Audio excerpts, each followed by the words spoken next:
You're listening to The Scrimmage with Daniel Hargrove and Justin Domashevitz.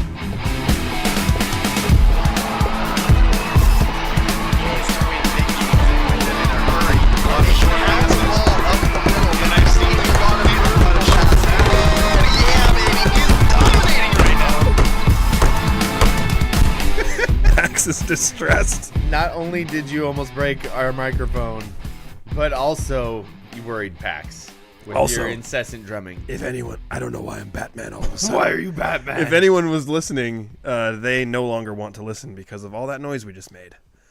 Oh, is that why they don't want to listen? Yeah, it's one of the reasons. One of the many.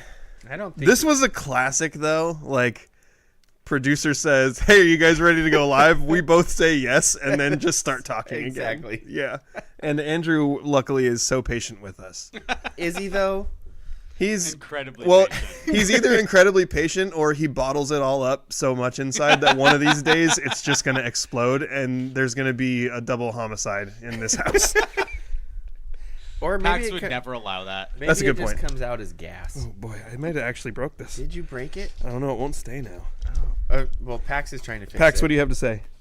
Okay. Yeah, he says That's good radio. So yeah, I'm Daniel Hargrove. That's Justin Pax Domashevitz. yeah, that's what they call me. We got producer Andrew Gross. You're listening to The Scrimmage, brought to you by the law office of Jeffrey A. Domashevitz and Spivey Realty Group, the sponsor of our Spivey Athlete of the Week. Angel said that the comment I made about there being a double homicide was too dark. I probably should not have said That's that. why I immediately pointed out that Pax would never allow it. Yeah, Yeah, and okay. I said that it would Not come out that as I would gas. never kill It's you. just Just that- that Pax would never allow it. Okay. I don't feel safe all of a sudden. Pax, stay with me, buddy. Wait, are these snacks? Just try eating one. See what happens. What is it? Don't Those are tell him. green tomatoes, David. Tomatoes Those are aren't not really for my eating. I wanted him to just eat it. Well, not yet. jam. Tomatoes are not for eating. I'll be honest. That's what I've been Green telling tomatoes. people for years. I couldn't tell if it was a tomato, a squash, or some kind of pepper, but I just wanted you to eat it. I was hoping it was. I was hoping it was some kind of pepper. Yeah. And we were gonna have like. We did that during the show one time. Was it during the show or after the show? It was during the show. That was horrible. It was okay. I did not like it. I was all right. My face turned kind of red, and I started watering from my eyes. But besides that, I think Raining in my mostly everything eyes. was okay. We've got kind of a shorter show for you today. Yeah. Less information than I think normal, but also less time to give it to the people. Because Andrew's got to like do a thing or something. Some kind of celebration of like how long someone's been alive. Oh, like how many laps around the Like, sun they've done? Oh, congratulations, you lived to whatever age. Let's throw a party for you. no. It's ridiculous. Justin hates birthdays. Ridiculous. I support children's birthdays. You support them. Yeah. Like you hold them up? How do you support children's support- birthdays? I Are you support- like going on a campaign? I morally support children having birthday celebrations. I'm morally opposed This is to how a Daniel does a quick and to the point show. Well, we have some. Sometimes it's like it's good to stall for a few minutes at the beginning because we want to let the concurrent viewers filter in. Yeah. So that by the time we get to the good stuff, there's a few people watching. That's When I told my exactly. wife that you guys said we were gonna do try to do a quick show today, she said it's good to have goals. I said for real this time. That's how you know I'm serious. Yeah. We're gonna do a fast show for real this time. For real. Yeah. Well, Daniel and I were both at a high school football game, and we're going to talk about both Different of those. ones. Different ones. Different We're going to talk games. about both of those. I was at the Aberdeen Centralia game, I and was Daniel at was at the- Montesano Hoquiam. I was at the Mariners viewing party at Olympic Stadium. Yeah.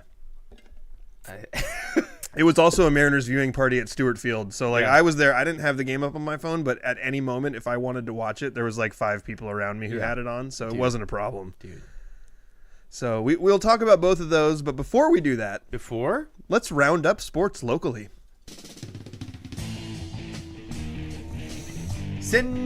Centralia traveled to Aberdeen and lost 50-20. Andrew gave me a weird look. Okay. Stop paying attention to me. Sorry. Sam Schreiber. Okay, I'm sorry. Sam Schreiber scored 6 touchdowns. That's Andrew's former neighbor for the Bobcats. We'll have more on this game after the roundup. Montesano went to Olympic Stadium to the Mariners viewing party and took down Hoquiam 62-0. You didn't hear that. Zach Timmons led the Bulldogs in rushing with 96 yards and 4 tutties on 8 carries. Cole Kesbu scored twice, once on the ground and once on an interception return. Ashton McKinney returned the opening kick for a touchdown and later recorded an interception as well. We will also have more on that game after the roundup. A couple of other scores to pass along. Tenino beat Elma 42-0. And PL Willapa Valley took down the Fishermen of El Waco 21-0. Lucas Lusk rushed for 111 yards and recorded 14 tackles, both team highs, while Blaine King and Spud Swagger each scored on the ground. And Cody Mikan caught a TD pass from Brody, putting on the Ritz, man. Napa Vine broke their losing streak with a 49-16 win over Raymond South Bend. Ravens sophomore running back Keaton Nichols rushed for 108 yards and 1 score on 15 carries. Manny Bacara Souza scored RSB's other touchdown and I think had something like 70 or 80 rushing yards as well. North Beach fell to Wakakum 24-0. Lake Quinault beat the School for the Deaf 52-0. And Costa knocked off Tahola 46-0. Montesano's girls soccer team picked up a rivalry win over Elma 4-1 with a bunch of field goals, either Butterfields or Stanfields. It looks like 2 goals for Lex Stanfield, and 2 goals for Jalen Butterfield. We had assists in that one from Cervellin Butterfield. So Jalen Butterfield had an assist as well. Yep. Liv Robinson and Macy Sanchez. Aberdeen took down Balake Hills. 1-0 is how they score it, but really it was 3-1 on penalty kicks. Aberdeen thrust itself back into postseason contention with the victory on Thursday, and that was at Balake Hills. So they played through all of regulation and overtime with 0 goals on either side. You know what that reminds me of? An 18-inning Mariners game that we lost to the Astros 1-0. Yeah. That was a few years ago. I once attended an 18-inning Mariners game and stayed till the very end. Did they win? I don't remember. I think they won. Okay. They just played a 15-inning game with 16 total hits a couple days ago. Prep volleyball. Montesano 3, Elma nothing. That's all I got. Okay. Sorry. That's actually it. That's all we have for prep sports this week. So we will. We're going to jump into naming a Spivey Athlete of the Week, but first let's talk briefly about the football games that we attended. And then we're going to take a commercial break, and then we'll name a Spivey Athlete of the Week. We have 3 nominees, unless there's someone else we want to throw in there. And I feel like there's, at least for me, there's a clear front runner, but we'll see what happens when we get into that conversation. So, Daniel, why don't you start? Hit us with some info from the Monte Hoquiam game. Well, at the Monte Hoquiam game, I was watching the Mariners game, and I was pretty stressed out. No, I'm just kidding. I mean, kind of. So let's put it this way. It started with an opening kickoff return for a touchdown by Ashton McKinney, and Montesano didn't stop for a whole half of football. Yeah. And when that happens, it's 55-0 by the end of the first half. And I have never been to a game that is that one-sided. And the way I would describe it is Hoquiam has some talented kids. They're not there yet. Like, they might make it to the playoffs this year. Like the district crossover round. Yeah, they might make it to the district. So they're not a terrible team. Oh, they got a few wins already, I think. But they're a young team. Yeah. And Montesano is an old team. And not only is Montesano an old team, but the more I watch them play, the more I think that if Tyson Perry gets on a heater in the playoffs, like if he plays really well in the playoffs, they could be a state title game team. Like, this is a good team.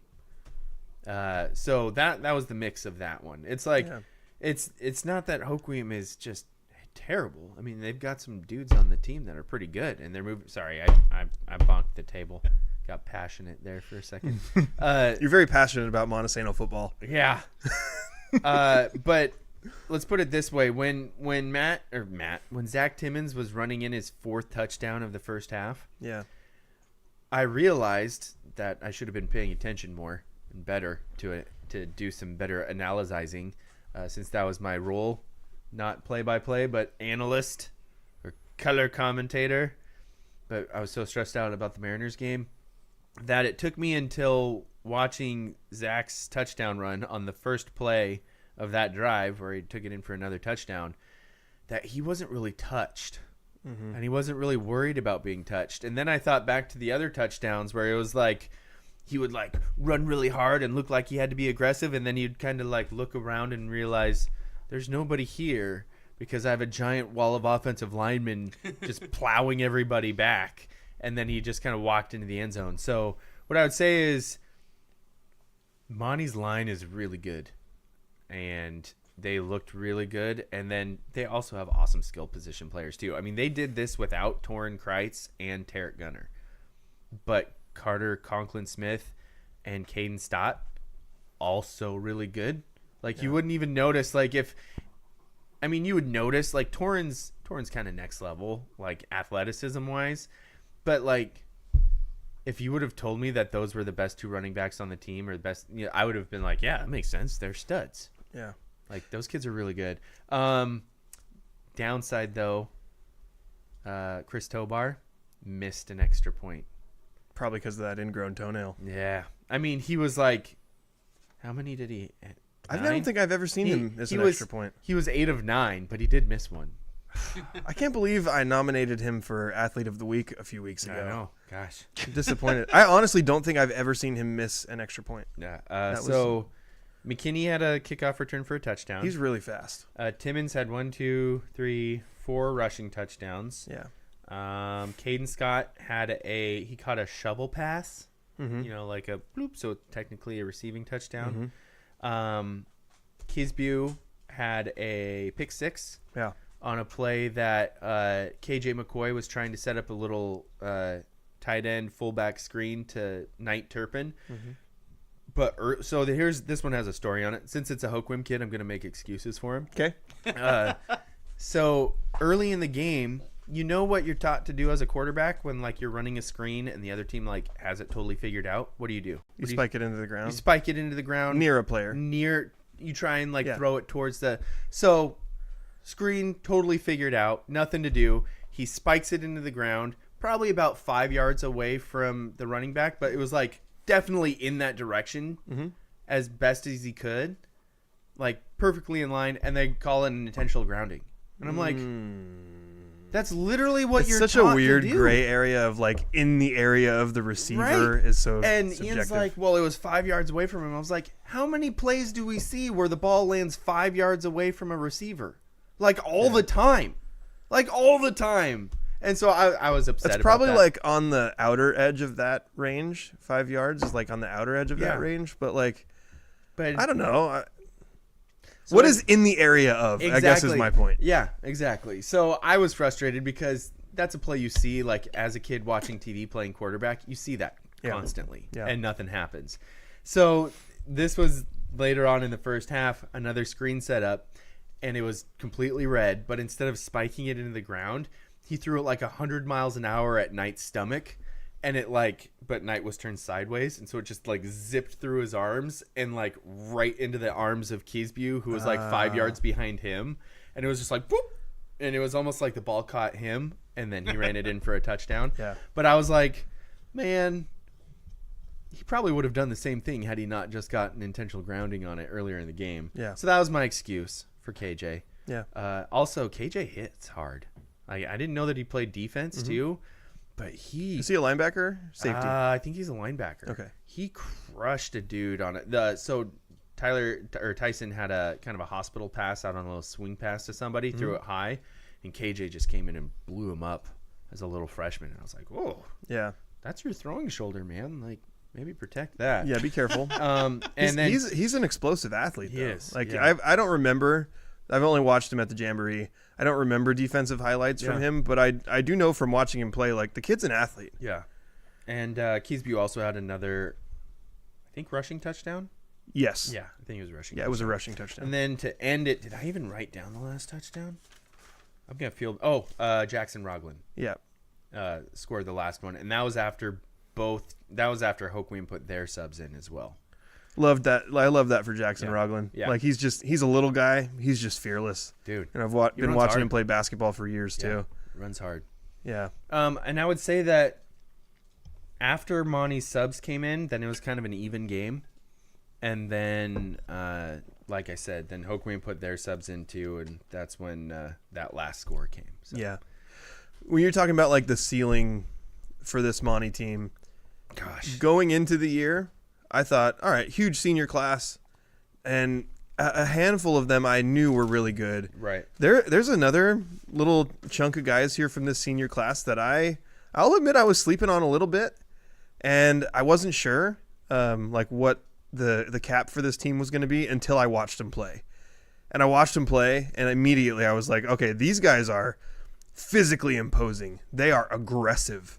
Like, this is a team, like, you know, you kind of circle every few years. What are the groups that, you know, have a decent shot to go all the way? Mm-hmm.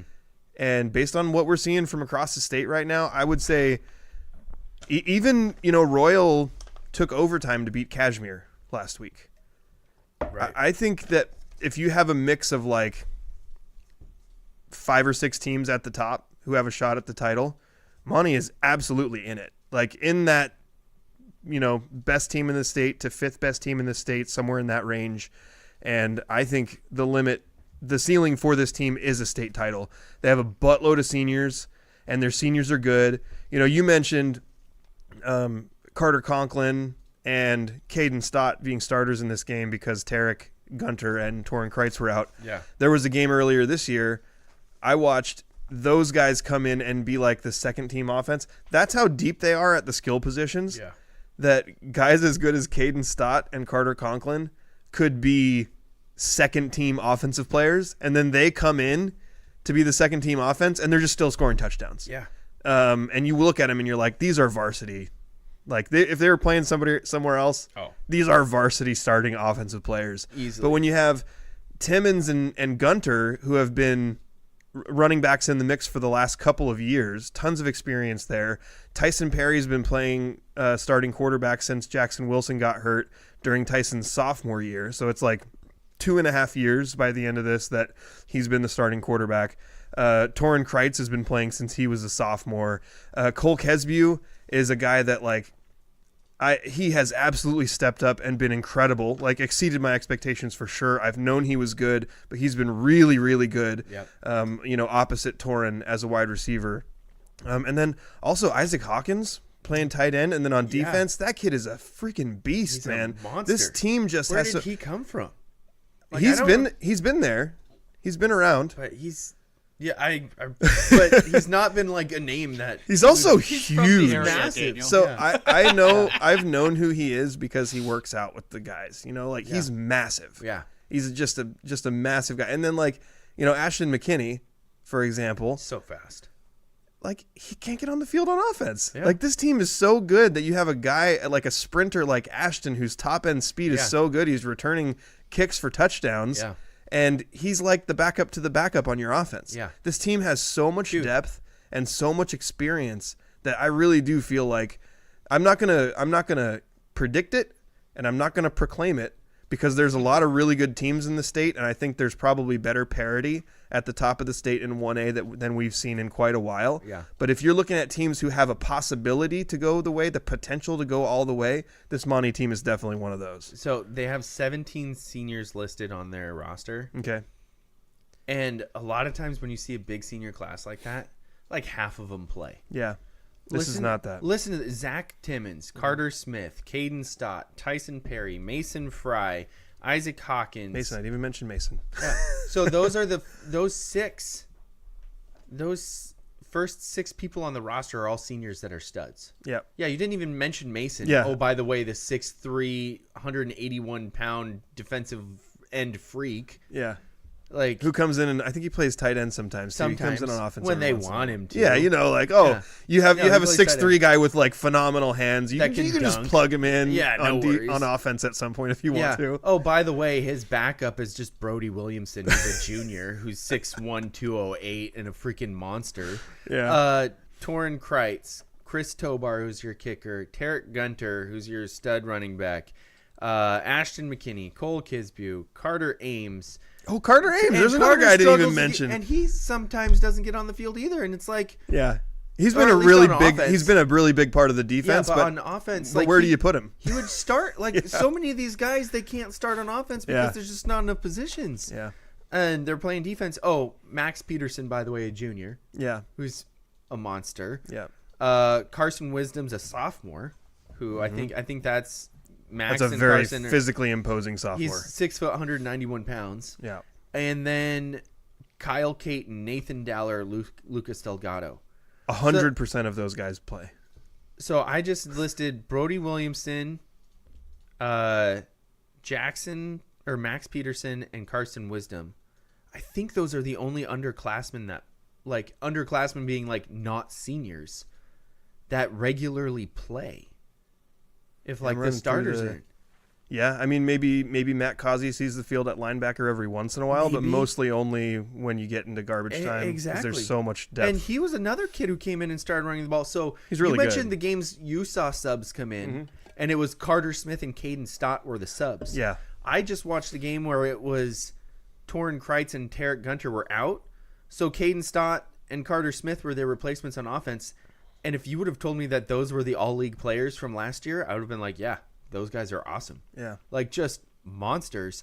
And then because they were the subs who were starting, then when the subs came in, it was Carter Ames and Matt Causey. And I'm like, what are we doing here? Like these kids are also starters. Yeah. So this team is insanely deep at specific positions. And then the offensive line of Delgado, Dowler, and Caton, and then Carson Wisdom and Max Peterson, the two young guys, one being a junior and a sophomore. Like, dude, this team's Max is a monster, though. Max is a monster. Yeah. Max has been a monster since I played against him in wiffle ball, and I was like, that doesn't look like a freshman. One little caveat with this team, and I feel like since he's a senior now, I can afford to be like just minorly critical. Okay. There's good Tyson Perry and there's bad Tyson Perry. Yeah. And this year, there's been way more good Tyson Perry. Like, by leaps and bounds, much good Tyson Perry. The last game I watched him, he was absolutely spot on. Yeah. He throws an when he is decisive and eliminates the mistakes, his deep ball is incredible. He throws the outside shoulder pass so well.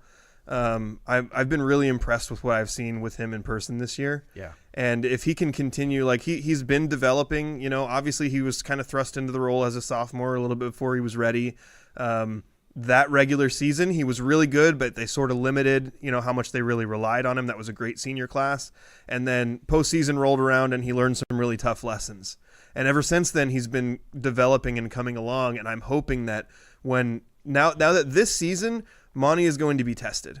They played a tough schedule, a tough out-of-conference schedule. They had La Center, which is a top 10 ranked team in 1A. They played Ridgefield, which is a little bit down this year, but still a competitive Greater St. Helens 2A team. Yeah. And they beat them pretty handily. They have Rochester coming up, which is going to be the league matchup that tests them the most. And then at Nooksack Valley in a couple weeks. Yeah. So this year they will be battle tested.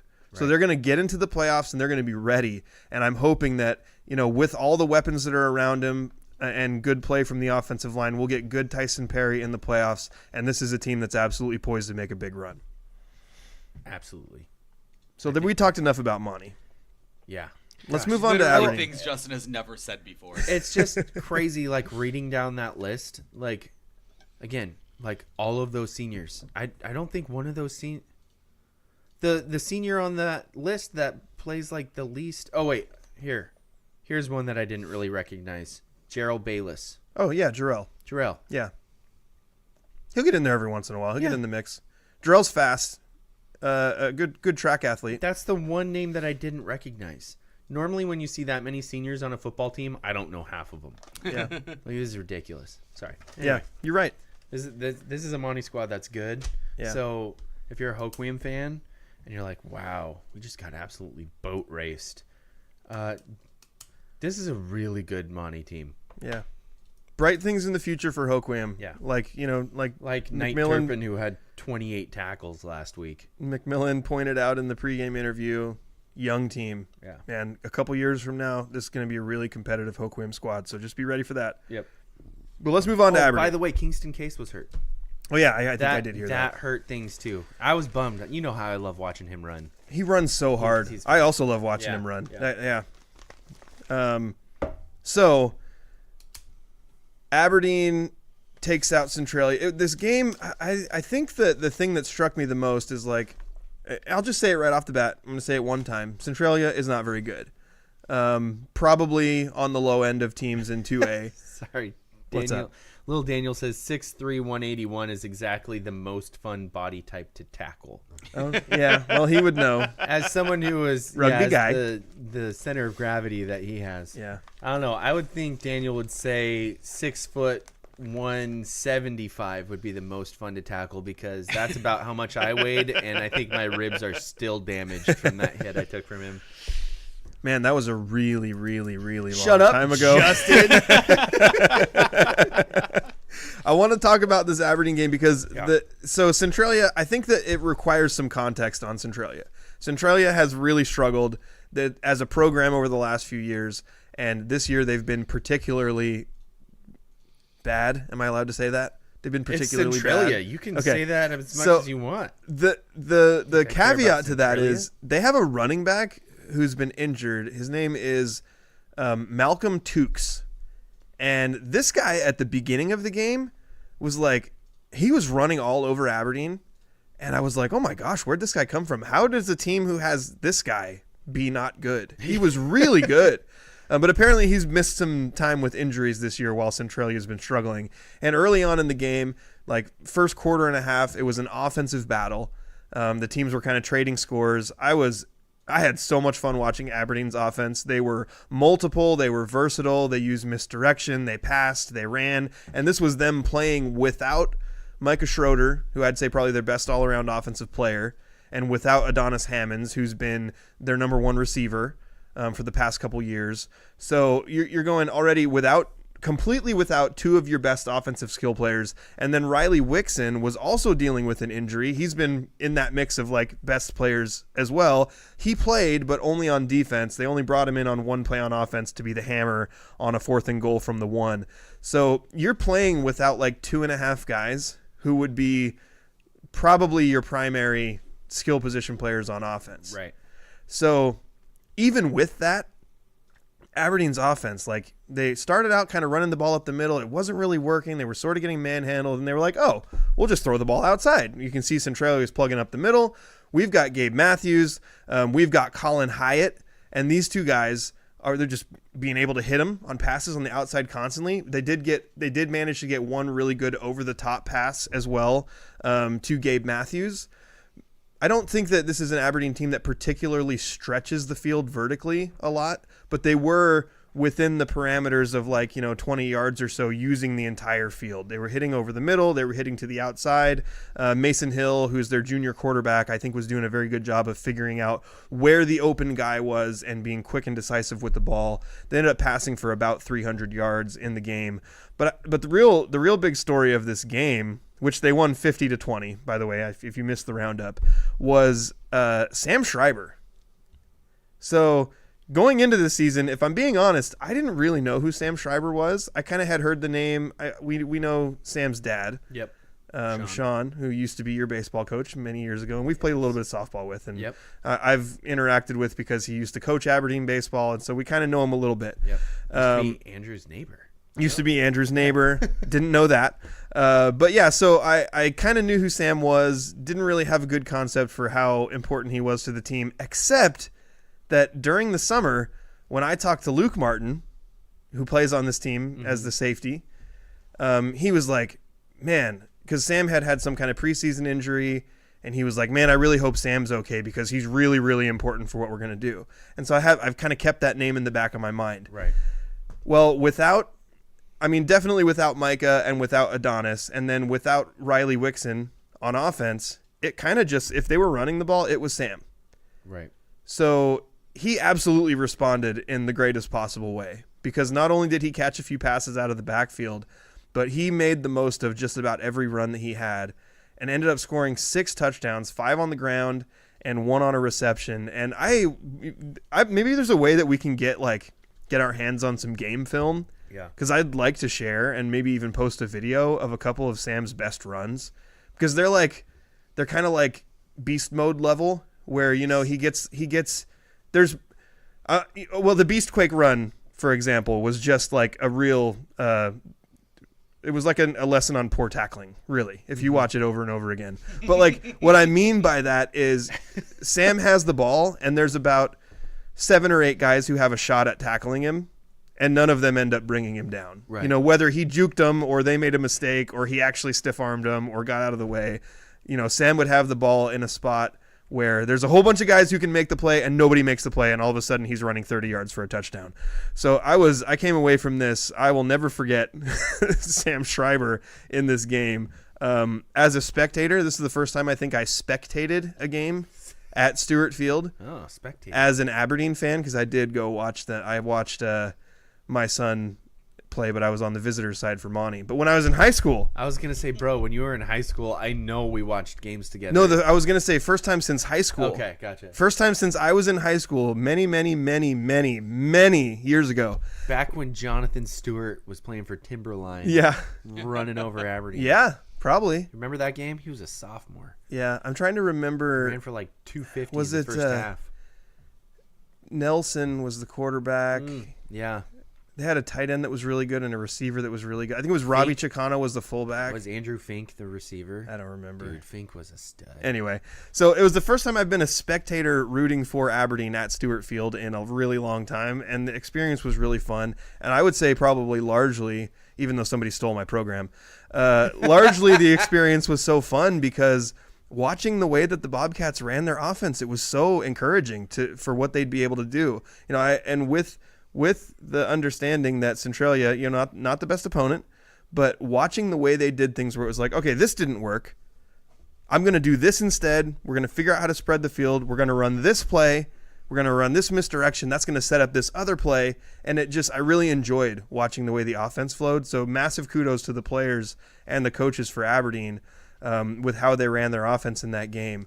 But I wanted to kind of run through some of the guys just to make sure we get some mentions here of the guys who did big stuff. Gabe Matthews, I know we mentioned him already. I believe the stats that we had him for 8 catches for 184 yards. Nice. He was finding himself open on a regular basis. He also is their kicker, and he made a field goal in the game. Yeah. He's kind of their do-everything guy, regardless of who's healthy. I was told he almost didn't choose to play football this year. Oh, yeah, that would have been a huge... That would have been a big deal for Aberdeen if he hadn't played. He does everything. And in the first few games, Coach Bridge told me that he wasn't starting at any position, and yet he made huge plays whenever he was on the field. Right. Yeah. Yeah, I mean, obviously has a great nose for the game. Yep. Obviously, huge shout out to Luke Martin, who plays safety. He kind of runs the defense for Aberdeen. We've definitely talked about him before. You know, we know Luke. He goes to our church, and Luke's a great kid. But I like seeing him kind of direct traffic, and he is very smart and kind of tends to find himself in the right place at the right time pretty often. He watches a ton of film. Yeah. Ton of film. And when you're a smart kid playing football and you put in the time, you start to realize that, like, hey, teams generally do a lot of the same things. They always do. And you can be in the right spot at the right time, a lot.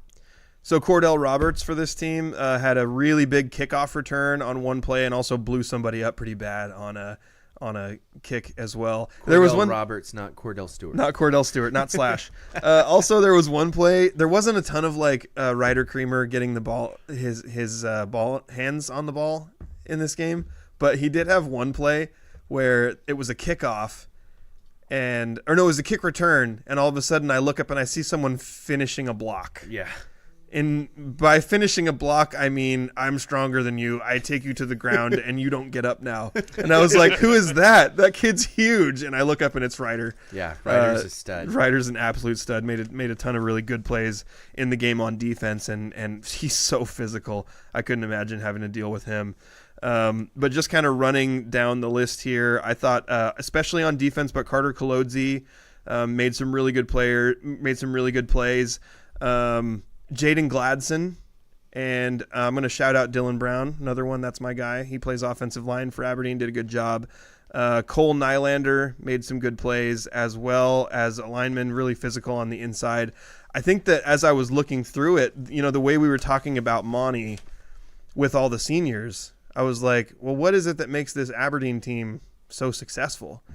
And it's just how experienced they are. Like, they do have a ton of seniors on this roster, but even the guys who are juniors who are playing, they're guys who have had a lot of experience from last year.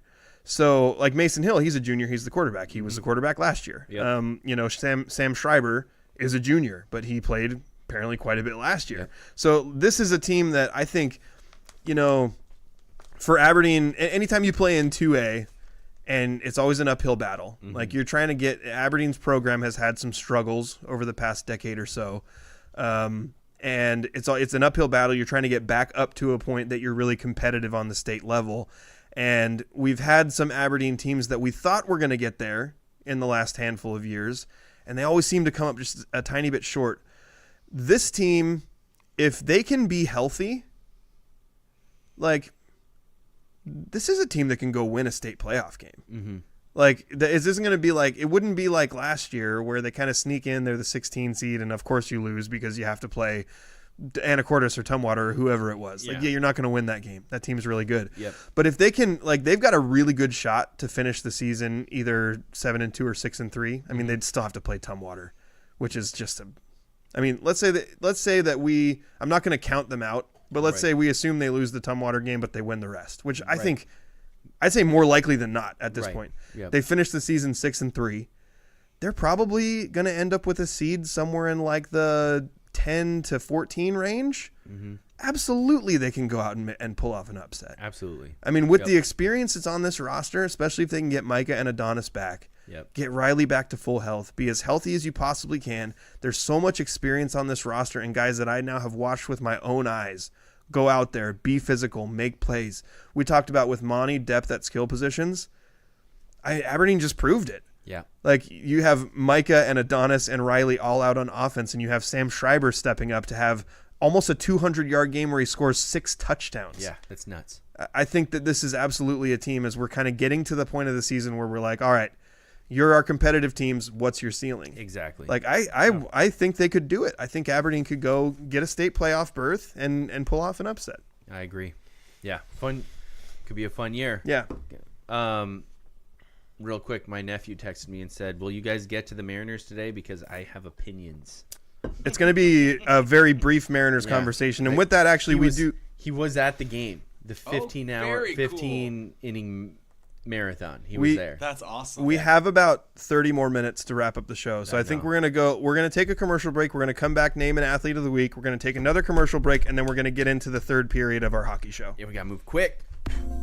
Do you have a legal situation and need someone on your side? Let the law office of Jeffrey A. Damashevitz be your advocate. If you've been the victim of medical malpractice, suffered a personal injury, or need representation with real estate law, small business law, or estate planning, let Jeff Damashevitz put his 29 years of experience to work for you. Call Jeff Damashevitz today at 360-612-3991 or visit damashevitzlaw.com. That's DAMASIEWICZLAW.com. Thank you again to our sponsors, the Law Office of Jeffrey A. Damashevitz and Spivey Realty Group, the sponsor of our Spivey Athlete of the Week. Justin, who are our nominees? Well, we want to start with Hoquiam Volleyball. Aaliyah Kennedy had a double-double earlier in the week in a win over Mossy Rock with 18 kills and 15 digs. By the way, sometimes volleyball stats are like a little tough to figure out because, like, digs, you can rack up a lot of them. Assists, you can rack up a lot of them. 18 kills is a freaking lot. Yeah. That is a lot of kills. That's like, we're setting it to her and you guys can try and stop it, even though you know where it's going and it doesn't matter. I imagine with Aaliyah, just knowing the kind of athlete that she is, it probably was like she spikes the ball, the other team gets their hands in front of it, and it blows their hands off. So like you try to no hands. no hands, and so by the end of the game, all of their players had no hands anymore. Yeah, is what I'm guessing. just no more hands. Or maybe when it's 18 kills, it means literally 18 of her shots killed someone. Ouch. Which is also possible. And I think you probably wouldn't be prosecuted for it because it's within the bounds of the game. Ugh. You know? Man, people say football is violent. Is this legal advice? I've been so dark. I've been so dark today. This Yes. This is probably not a good thing. Uh-uh. Yeah. So Aaliyah Kennedy is one. We also had Zach Timmons from Monte football rushed for 90-plus yards and 4 touchdowns in that blowout of Hoquiam. And then, I mean, Sam Schreiber, this feels like the obvious one to me. Yep. Because, you know, he ended up with something like 180, I think, yards from scrimmage between rushing and receiving. 6 touchdowns just does not happen very often. 4 touchdowns for Zach is a lot. Like, sometimes we'll have guys with 5 touchdowns. I think we had Xander Jump with 7. Yeah. Was it 7 That a couple was- years yeah, ago? it was- And then I remember if I go back to, like, 2017, I can come up with Carson Klinger having 7 touchdowns at Squim for Monty. But 6 touchdowns is insane. Yep. And I think it's a accomplishment that deserves this recognition. What do you guys think? I absolutely agree, because it was also, I mean, the way the game started, they needed it too, you know. So I feel like that was huge, and especially with the dudes who are out around him, league game. This was important, and the fact that he stepped up and did it was pretty awesome. Not saying that Zach Timmons didn't have also all of those things going for him, but man, Well, his offensive line was dominant in that game. you could say a lot of the same things for Zach that we do for Sam, which is, there was guys ahead of you that were out and you stepped up and filled the role. It was a league game, maybe not the strongest league opponent, but it was a league game. But at the same time, also, that was 2 less touchdowns and about half the amount of yards. That's true. Like, it's really impressive. Zach had an awesome game, and I'm not going to, like, downplay it at all. He's really good, and he had a really good game. But this game from Sam Schreiber was, I could probably, in all the amount of times that I've covered all these high school football games, I'm fairly certain I can count on one hand the amount of times I've seen somebody score 6 touchdowns in a game. Yeah. It's bonkers. And then to have that yardage to go along with it, I think, and making plays on defense too, by the way. I think it's Sam. I think it's clearly Sam. Andrew, do you agree? Yes. Okay. Congratulations, Sam Schreiber, solely because you were Andrew's neighbor at one point. I'm just joking. Solely because your dad was my baseball coach. I'm just joking. Solely because your dad was my brother's baseball. I'm just kidding. Because of your dope performance this last week, 6 touchdowns, 100 and a bunch of yards. Was that 80, 90? I think combined it was like around 180. Around 180 yards. I'll get the full totals when I post the thing. You are our Spivey Athlete of the Week. The bad part is your high school career is now peaked. You can only plateau from here. But congratulations, you're our Spivey Athlete of the Week. Wow, that was a really short second period of our show. Yes, it was. Let's Justin. get ready for the third period of our show. And before that, we're going to take our second quick commercial break. Spivey Realty Group's goal is to make buying, selling, investing, and renting real estate in Grace Harbor simple. They believe in 100% transparency and unparalleled communication with local expertise, tech-enhanced, and top-notch service for their friends, neighbors, and community. Their goal is simple: get a group of strong-willed, hard-working people together who want to make a difference in Grace Harbor and to use real estate as the means of achieving that. Voted Grace Harbor's best real estate company. Find them on Facebook or visit graceharborrealestate.com. Spivey Realty Group, elevating small-town real estate. Rosarena, Raleigh, Rodriguez, Polanco, Naylor, Suarez, Canzone, Robles, Crawford, with Bryce Miller on the hill. That is your Mariners starting lineup. Sorry. Where's Woo? Woo, I think he's on the roster. Let's go. Yeah, he is. He is on the roster, Yeah. but he's not starting yet, which worries me. Yeah, and they brought Masterboni back, I think. Did they bring Master Brony back? Yes. Who Yeah. did he take Master the place Brody of? and Wu, Rayleigh and Williams. They left Rayleigh and to Williamson the off. Taxi squad. Okay, Rayleigh and Williamson. Williamson. Sorry. Yeah. Williamson. I didn't know. Okay. Okay. Daniel, Rayleigh has not been getting much. Yeah. you're the one that's supposed to be keeping up on the Mariners. I just saw a graphic. Literally, I saw a graphic. That's I think all that I I think saw Jamie also. posted a graphic. Maybe it was somebody else. I went on Facebook and I think Jamie Philomely maybe Okay, I'll go posted a check it out. graphic that said, "Oh, such and such is on, such and such is off." But before we talk Mariners, let's get it going with the 2-minute drill. Daniel, you have to read the first question, so you gotta be ready. Oh, sorry. Oh, Daniel, are you ready? Let's go, hurry up! Gotta hurry. Hey, 2-minute situation, 44 seconds, hand the ball to ref. Gonna do it right. 3 jet Buckeye on 1, 3. The 2-minute drill starts now. Nick Wright, who definitely sounds like a created person in a video game, said recently in an appearance on the Dan Le Batard show that he thinks LeBron could still be an all-star at age 50. What? Well, yeah, because that's just a popularity contest. Justin, what are your thoughts? Nick Wright has pretty much made his career by being like, wait a minute, I could be the guy who argues that LeBron James is the greatest of all time over Michael Jordan. I'll do that. He's had pro LeBron takes for his entire career, and it's what made him successful and famous, and I support that. Good job, Nick Wright, even though when you go on Dan Patrick, they call you Nick Wrong. Also, this is a stupid bozo clown take, and it's not possible. Penn State fired head football coach James Franklin after a 3rd consecutive loss. Man, Penn State started in the top 5, I think, and now they're out of the rankings. Franklin still is owed more than $49 million. Daniel, do you care at all? I don't care at all. I do Okay. care that Oregon State's head coach was just fired. Bums me out, not because he didn't suck, but because he was an Oregon State guy who I was hoping would succeed. Also, Michigan State will probably fire their head coach soon. I'm not even going to say his name because I think we all know why Michigan State should fire their head coach. Sorry. Oh, sorry. Sorry, Michigan State. It's okay. Oh, Michigan State needs to fire their head coach. They're also bad, by the way. Is that Oh, I'm supposed to read a question. Yeah, you are. You Sorry. got really worked up about Oregon State and Michigan State. All right. The Seahawks either beat or lost to the Jaguars today. Justin, how significant is this game? I wrote this question before the game was over, Yeah. and I didn't want to jinx it. So I wanted to put that the Seahawks beat the Jaguars, but then I was like, wait a minute, what if the Jaguars come back and it would be my fault? Also, who cares? There's baseball going on. The Seahawks can take a back seat. Go Ners. Daniel, hit us with your prediction for the ALCS. Which team will win and in how many games? The Mariners are going to win, of course. In how many games? 6. Oh, that's Mariners in 6. Yeah. Okay. Hopefully not 7 and plus 6 extra innings. Okay, before we do more Mariners talk, real quick, our last sponsored segment brought to you by the law office of Jeffrey A. Domashevitz is called Stump Dan. What? It's usually Stump Daniel, but I got lazy and didn't type out your full name. Serving questions up on a silver platter where the points are made up and the rules don't matter. Time for Stump Daniel. Stump Daniel is brought to you by the law office of Jeffrey A. Domashevitz, no I relation. tried to hit stop right, and so it just said Stump Dan, but it didn't respond quickly enough. Francis, nobody's going to read that comment. Are the Patriots back? What happened today? I'm a Patriots fan now, so. Drake May scored a ton of fantasy points for me. Oh, dang it. I was going to trade for him.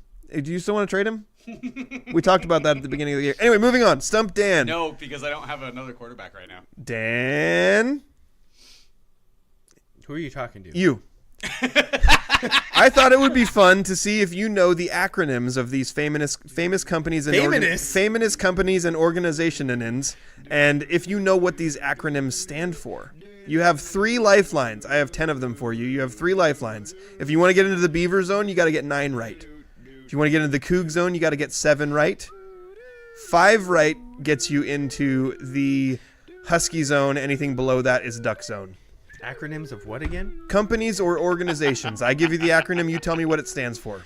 Dude, why does every line of business have a bajillion acronyms? I came from the PUD world into now the community action plan world, program world, and it's just acronyms everywhere. Both of those, Oh yeah, lots of TLAs. dude, it's nuts. Jules says stop biting your fingers. Daniel, I'm just getting ready for tonight. here are your 3 lifelines. You can once use Ask a Producer. What? If you don't know the can use answer, that but you once. think Andrew might, you can use it once. Can I Okay. cheat?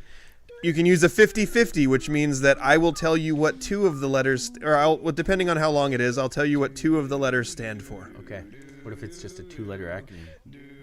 There aren't any that are only 2. Bummer. They're all either 3 or 4. So every one of them will get you 2. Every one of them will get you 2. Also, multiple choice. I'll give you a couple of choices, probably just 2 because I'm not creative enough to come up with more, and you'll tell me which one is correct. You can use each one of those one time. Okay. First one, KFC. What does KFC stand for? Kentucky Fried Chicken. That is correct, Daniel. You are Now 1 for 1. I'm hungry. Second one, Daniel. YMCA. What does YMCA stand for? Young Men's Christian Association. That is correct. You're on a roll. 2 for 2. Young men. That's the only reason why I got the first ones right. Because Okay. I was like, is it like youthful man, youthful men's? No. Young NASA, men. Daniel. What does NASA stand for? Would you like to use Ask a Producer? Dude, that might be the best one to use it for. Andrew, would you like to help out your friend here? Just because I don't want to mess this one up and have Andrew hurt me, I'm going to ask Andrew. Okay. What does NASA stand for? I believe that it's National Air and Space Administration. See, I would not have got that. Final answer? Oh, now Andrew's worried. I think so, yeah. Is it National Aeronautical Space? Aeronautical and Well, it's ultimately you got your Ask a Producer. It's ultimately up to you to choose what you want to say. You guys can also talk. Like you can work it out could together. be aeronautical, but I can't make that fit in my brain, so I don't think it is. I'm going to go with Andrew. Air and Space. Ooh, I'm sorry, you got your first one wrong. It is the National Aeronautics and Space Administration. Aeronautics? Aeronautics. Wow. According to That doesn't Google even- AI. that wasn't. Yeah. Well, you're 2 for 3. They should change their name. If you get one more wrong, you are eliminated from the Beeve Zone. It is funny I'm because not sure if I want to be in the Beeves. they do a ton of aeronautical, like, within the atmosphere research and stuff. Okay, but nerd, calm down. Nobody pays attention to anything but the space stuff, because space stuff is cooler. NATO, Daniel. What does NATO stand for? NATO? NATO. This was like going to be companies. Some of them are. NATO. It's an organization. Yeah, I said companies or organizations. NATO. It literally tomato. is an organization, Daniel, which do you might tell know- you what the O Daniel, stands for. do you know NATO, what the 4 tomato, letters are? potato. Do you know what NATO is? Do you know what the 4 letters are? Because it sounds like you're saying NATO. NATO. I do know it's a T. NATO.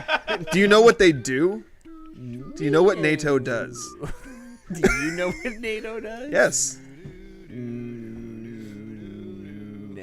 I didn't know what it stood for until today. I think I know. I'm going to use multiple choice on this one. Okay, multiple choice.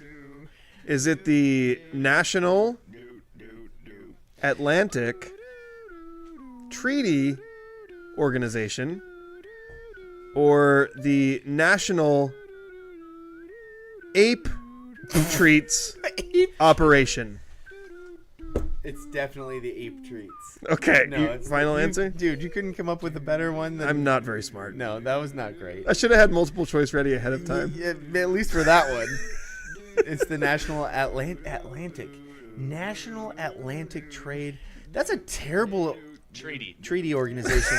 That's a terrible name gave for you that. the answer and you almost still got it wrong. Shut up. Okay, you're Wait, 3 for 4. So what? National Atlantic. Yeah. What does that no, even mean? North Atlantic. North Atlantic.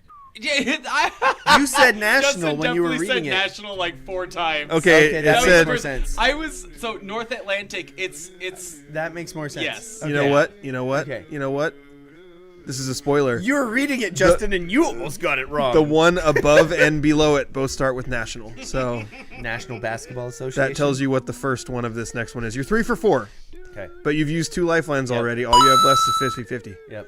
NRA. Andrew will like this one. National Rifle Association. That is correct. You are 4 for 5. The Beeve Zone is still alive. If you get to the Francis says wrong on both North Atlantic. Yes. Yeah. end, shut up. Justin forgot how to read. I've typed it in right. I just read it wrong. What do you expect me to do? Know how to read? Next one, Daniel. he knew how to read. AARP. AARP. What does that stand for? The American Association of Retired Persons. That is correct. That's another one I didn't know until today when I looked it up. Good job. Daniel Arp, gets arp, arp. Daniel gets mailings from them already. Dude, their mascot should be a seal. Daniel, BMW. What does BMW stand for? Oh no, you should know this. You know German. Well, it has. Okay, I'm going to say this. I'll tell you. This is a little bit of a spoiler too. The German words and the English translation are both BMW. They both are the same. So I'll give you, if you get either of them, you say it in German or English, I'll give it to you. Yeah, because the German is just spelled weird and pronounced very stridently.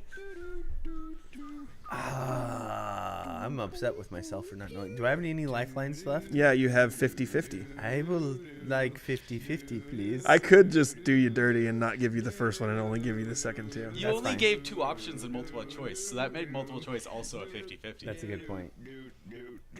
Just in a different way. Bavarian Motor are the first 2, Daniel. BM is Bavarian Motor. BM is bowel movement. Sorry.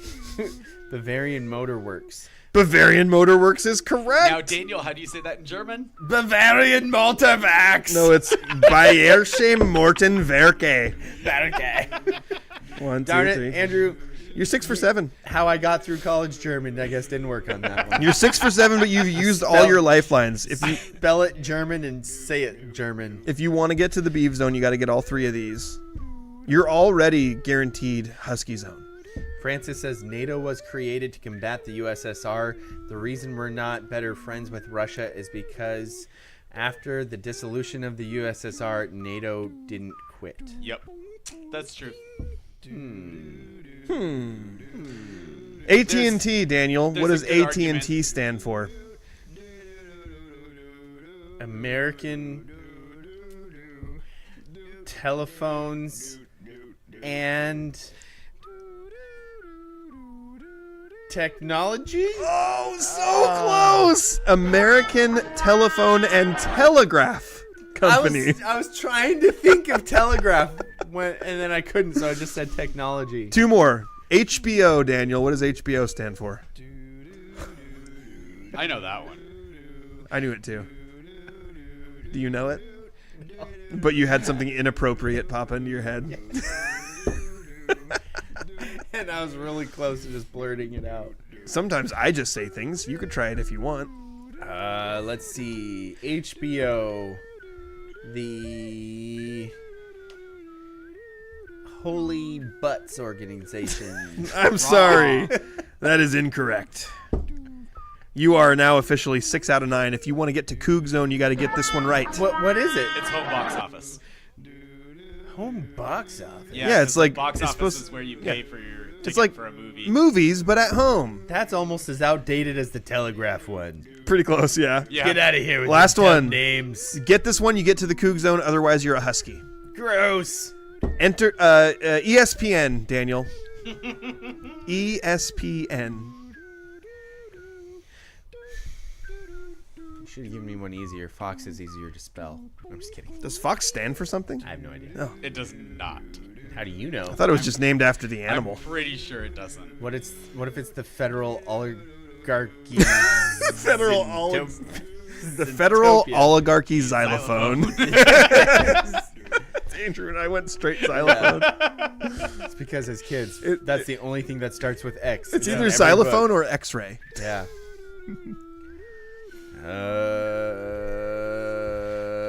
The ESPN. Something Sports Network. No, wait. That's not right either. What's the P? Yeah. Something. What does P stand for, Daniel? Dude, how do I not know what ESPN stands for? All I remember is that it doesn't make sense. I do not remember what it is, but I remember. Yeah. I know, like when you said ESPN, I was like, oh, I remember that one's dumb. I don't. You give I up? don't remember. Yeah. You just accept your fate as a Husky? I do. You're about to be a Husky. Yep. Entertainment and Sports Programming Network. Yeah. Super dumb. Yeah. Well, this has been Stump Daniel, brought to you by the law office of Jeffrey A. Domashevitz. Brought to the U. Brought to the U. University of Miami, ranked number 2 in the nation. The U. So, yeah, you failed. Yep. So, bad job I by did. you. But now we've got like 9 minutes left. We're through everything we needed to, and all you have to do is talk about the Mariners. So do that. Yeah. Okay. So first, like I said, my nephew was there. That's super cool. Logan said that the best part besides the win was Naylor's double and then stealing third. So cool. That was sick. Especially like he got into that situation with 2 strikes and he was like, I'm just not going to strike out. He's like, I don't care if I actually Which swing. We've seen him do before. Yeah. And he's like, you know what, Scooble? You might end up getting me out, but I'm going to foul off a bunch of pitches. And then he hits it, and you can almost see the look of surprise on his face when he looks up and sees where the ball's going. After He's like, oh, hey! He's like, oh! And he runs to second, and then he steals third like a madman. I loved that. That was so sick. That was a perfect... Everybody... There were so many people watching that game that didn't... That had like they were aware that watch baseball don't watch the Mariners. Yeah. Because we play late at night. Yep. And you only see them when you're watching we're playing in your favorite team's town. Yep. And that's something that we've seen a whole bunch. Yes. Naylor is, I believe, 20 for 20 stealing bases since he got here. It's so nuts. The dude's not fast. No, he has the second slowest sprint speed in the majors this year, and he's 20 for 20 in stolen bases. And you know what was cool about this one is he actually left a little earlier than I think he wanted to, because he kind of like stopped and went, ugh, but it was so loud in the ballpark that Yes. the Tigers said they were trying to yell at Scooble to step off, and he couldn't hear them. So he was halfway to third base by the time Scooble threw it. Yes. By the way, if you talk to my wife about Tarek Scooble, she will go, "Oh, Scrooble-Dooble?" She called him Scrooble-Dooble the whole time, and I was like, "Man, we have to face Scooble again in Game 5." And she's like, "What? Scrooble-Dooble? Is We've it already beat acceptable? him 3 times." Is it And acceptable I was that like, I love you so much. Is it acceptable that I learned who he was like a week ago before this Mariners series? Justin, that is how the vast majority of baseball watchers learn about the Mariners. Yes. They're like, oh, it's the playoffs, and I guess there's a team in the Northwest. Yeah, Including the TV commentators. They're like, is Seattle in Oregon or Alaska? I don't remember. Daniel says, you're welcome to the Husky Zone. It's got better colors and better media contracts. Better colors? Colors? I mean, No. WSU's been on national television a lot more. And Cougars and Beavers both have better. Impartial observer. Cougars and Beavers both have better colors than Huskies. yes, That's not disputable. Oh, God, our viewership is... it's going to shrink now. Second of all, Logan says, versus the Tigers, a pitching duel versus the Blue Jays, a batting duel. Ooh, so Logan thinks it's going to be much more high-scoring games against the Blue Jays. And he says, also wanted to bring up just the absolute ridiculous pitching. So in this one, a lot of people, I think, had like my friend Ian, who I was broadcasting the game with, was like, Bizzardo. And I was like, hey, besides last game, Bizzardo was awesome. He's been awesome this year. And he's like, yeah, I've just got a short memory. And I was like, well, hopefully he's got a shorter memory than you do. And I brought up the Ted Lasso quote, the goldfish, right? And I did that because Ian loves Ted Lasso, as most of us do. It's a good show. Yeah. And I got to say, it was like the 13th or 14th inning. I think it was the 13th inning. And Bizzardo is pitching, and he gives up, I think, a leadoff double. And I'm driving home. And I'm listening to Riz call the game. It might have been Gary Hill, his inning, but I can't remember. But I'm driving by myself in my car, and Bizzardo gets the last out. He strikes the dude out. And literally by myself in the car is when I felt like the most able I've been able to just like viscerally react to anything that's happened in this game, because I spent all of it pent up broadcasting a football game. Then I was like packing up stuff with Ian up in the booth. Not a situation where I really felt like I could react. Then when I got home and watched the rest of the game, I couldn't yell that loud because my kids were asleep in the next room. But when Bizzardo... You didn't have your kids up watching that game with you?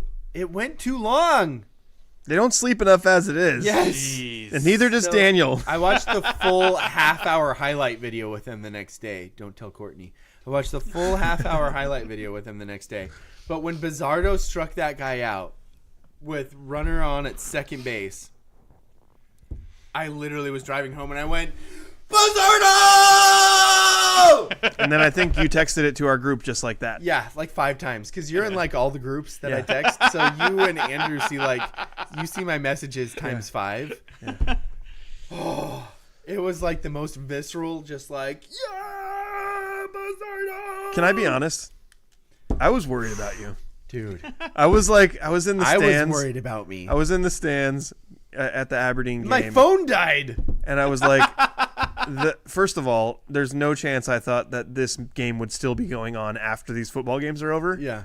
And second of all, I was like, oh my gosh, is Daniel okay? And when we left the football game, I was like, should I go to Daniel's house and check on him and make sure he's okay? Should have. That would have been awesome. Oh, Something- shoot. Courtney's watching. He said, oh, did you? Yeah, and normally the highlight videos for Major League Baseball games, they're like 11 minutes long. Yeah. This one was 29 minutes and like 32 seconds long. From the 15-inning game? Yeah. So they were a lot of pitching highlights. Oh, yeah. Because there was only Especially 16 hits in that Bizzardo. game, I think, Especially combined between the two. Bizzardo. So can I ask you one question? I know we're about 16 hits is not a tiny amount of hits. for a 15-inning game?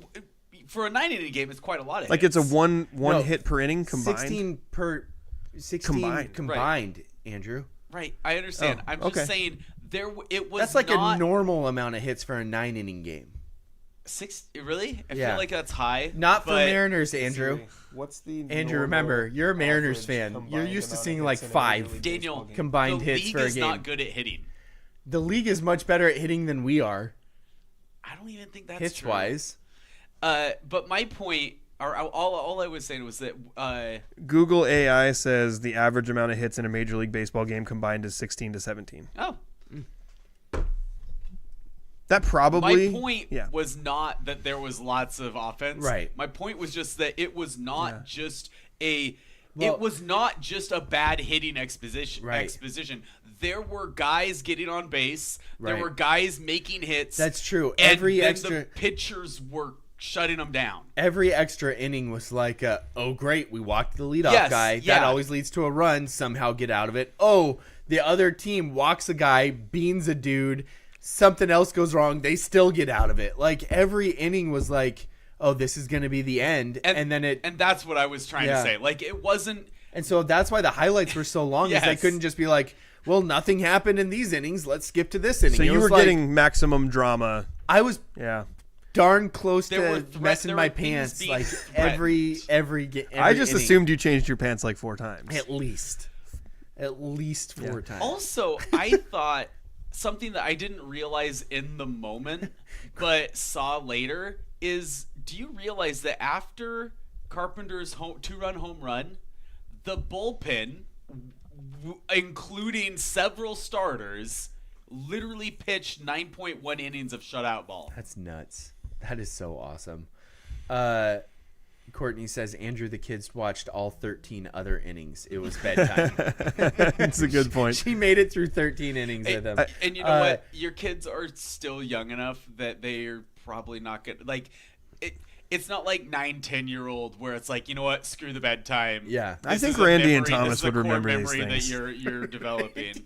I think Randy and Thomas would remember these Randy and things. Thomas, what my kids have named themselves. Literally, Daniel was at my house for a very brief period of time the other day, and you said something to Anchor, and he looked at you, and he said, "I'm Thomas," and then Veda was like, "And I'm Randy." Yes. They've just chosen their own names. Yeah. Is Randy for a Rosarena? Yes. Okay, It is I like Randy it. Rosarena. I like it. What Thomas is? Oh, Thomas the Tank Engine. Oh, okay. Yeah. In other words, Cal Raleigh. Yeah. Sometimes if you catch Anchor on the right day, he'll be Thomas, Cal Raleigh, Percy, Hargrove. And if you catch Veda on the right day, she'll be Randy Rosarena Gordon Hargrove. Wow. Adding. My dog's name is Zuko Ferguson Michael Jordan Bishop Domashevitz. Yeah. True fact. Anyway, Dude. should we wrap up the show? Probably. I just got so much more I want to, like, the emotions of this game. It's the tough part is like so much Who mirrored. wins tonight, Daniel? So much. I don't know who wins tonight. Miller is starting for the Mariners. They're coming off of this marathon of exhaustion. Yeah. I don't know if they win tonight, but I think they win tomorrow. Okay. I hope they win tonight. Because I don't know how the baseball postseason goes since I've never been here is it before. 2-2-1-1-1? Is it? That's what I was going to ask. I think so. So I it's think it's 2 there, 2 I in actually Seattle. sent it to my wife. It would make the most sense if it was 2 in Seattle, 2 in Toronto, Well, they're and starting then in 1-1-1. Yeah. Or 2 in Toronto, 2 in Seattle, and then 1-1-1. It's Because there used to be a big thing in the NBA where they went 2-3-2, and then it was like then you're giving the road team a chance to get a lead. yeah, and so they switched it as well. I think because I think it used to be 2-3-2. Yeah. But it is 2 in Canada. Oh, it is 2-3-2. Oh, is it? Yeah. Okay. I guess that's a way to eliminate travel. It just seems like that makes it so if all the home teams win, then It's gonna go 7. it's going to go But 7. that's But like kinda if what you want if you're the league, Well, right? That's true. I guess so, but it means also that like if all the home teams win the first 5 games, then the team with the home field advantage is in an elimination game in Game 6. Yep. So Which you want because as the league, you I want guess. to. Did you this guys- probably doesn't really matter that much. Did you guys see? Yeah, my nephew says that Mariners hitting needs to wake up. The last extra innings were so aggravating. Yes, absolutely. Yeah. Did you guys see that thing that I sent about walk-off extra innings ALDS games? No. It's happened twice, apparently. Yes, I did. So the first time a walk-off extra innings winner-take-all ALDS game was 30 years ago when Edgar Martinez hit a double, scoring the winning run. You know what else is crazy about that? Joey Corey rounds third. Well, Junior Joey played. Cora scored junior rounding third. Junior rounding They're going to third. wave him in. They're going to wave him in. The throw to the plate is late. The Mariners are going to play for the... Oh, I'm going to start crying. Dude. I'm like literally getting teared up. And then when Polanco hit that, Riz hit me right in the stomach because we were watching the game but listening to the radio broadcast. Best way to do it, by the way. And Riz goes, the Mariners are going to play for the American League Championship, just like Dave Niehaus did. And I started crying. I started crying. But you know how like weird things happen that you're like, life is a simulation? This was one of those things. So the last time that the Mariners, or that there was a walk-off, let me find it. Okay, only 2 walk-offs. Find it in 1 minute that we're All in. right, only 2 walk-offs in a winner-take-all ALDS game. Oh, it's not even extra innings. There's only been 2 walk-off hits In an elimination. in an ALDS. elimination winner-take-all Wow. American League Division Series. In 1995, extra innings, the number 4 hitter, Edgar Martinez, did it. And then in that game, they were facing defending Cy Young Award winner David Cone. In this game, in 2025, it was an extra innings. The number 4 hitter, Jorge Polanco, hit a walk-off. And in that game, they were facing defending Cy Young Award winner Tarek Skubal. There is no spoon. There is no spoon. Yeah. That's going to do it for our show today. Hopefully, they change the script a little bit and we beat Toronto instead of losing to Cleveland. Yeah. Like 95. Please, AI, can we change the script this Also, time? hey, Don't be that predictable. the Milwaukee Brewers are going to be playing the Dodgers. Yes. And wouldn't it be cool to have a Brewers-Mariners World Series? It would be, except for like the rest of the country wouldn't know that I a would World Series love was it. happening. Who cares? I would love it. I don't want to Daniel. face the all-star team that calls themselves the Dodgers. Me neither. They're but, like 4th best player is Freddie Freeman. but Shohei's pretty dreamy. Okay. Well, that's going to do it for our show today. So for my co-host, Daniel, Shohei is dreamy, Hargrove. And for my co-host, Justin, I think that North is pronounced National Domashevitz. That's my bad. And for our co-host, Daniel, I don't know what, Andrew, dang it, let me try again. And for our trusty producer, Andrew, I don't know what NASA stands for. Gross. Right? Aeronautics. Apparently he only knows about Ever heard of SpaceX. it? Also, remember, your fingers can't do this. I just wanted to get you upset before we left. Okay, bye.